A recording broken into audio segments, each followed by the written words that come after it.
I don't know about you, but I like it when my aliens are really alien. Don't get me wrong, I'm not saying you can never have what are affectionately called bumpy forehead aliens. I mean, I love Star Trek, but when I'm consuming some kind of fiction and the aliens seem biologically grounded but different, I get really excited.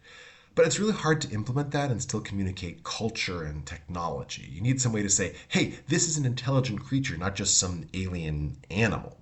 Two artists I like who do this really well are Alex Rees and Wayne Douglas Barlow. I'll link to their stuff below. For my hard sci-fi, squad-based, hex-based, tactical roguelike, I wanted weird biology.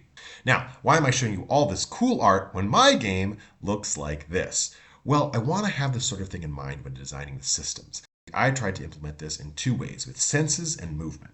In my game, I want most abilities to be a trade-off. Nothing is the best at everything. For example, my echinoderms, even though they're the best at melee, are slow and get absolutely picked apart on big open maps with ranged characters.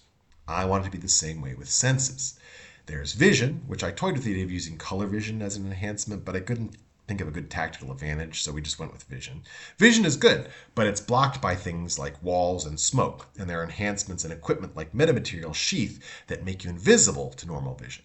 Infrared vision sees through smoke. Ultraviolet polarized vision can see invisible creatures.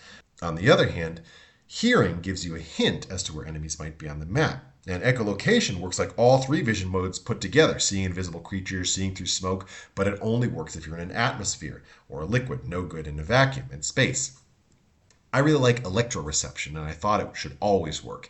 It can't be spoofed, it always sees enemies, but it's short range, only reaching out a few hexes. Tremor sense is like hearing, but more precise, though not pinpoint accurate, and it works on anything that's on the ground. It can't detect flyers. Lastly, I came up with terahertz vision, a kind of X-ray vision that, again, auto-detects everything and sees through walls, but it costs an action to use it, and you can only see one section at a time. Next, I needed to implement different forms of movement. Water isn't an impenetrable obstacle, so it slows you down unless you have a swim speed. Then I made them bob up and down and added a splash when you go through the water. Big units always require extra code for everything. There we go. Then I wanted crawlers that can go through obstacles that walkers have to walk around. And lastly, flyers that fly over obstacles and water. There we go. Lots of different movement types, lots of different ways to perceive the world. And I think you can already see some of the strategies that you might want to employ for your squad, like invisible units that use infrared and smoke grenades, or swimmers that use hit and run tactics against units that can't swim. Let me know your thoughts in the comments. Are there any senses I missed that you'd like to see? How about any movement modes? All right, see you next time.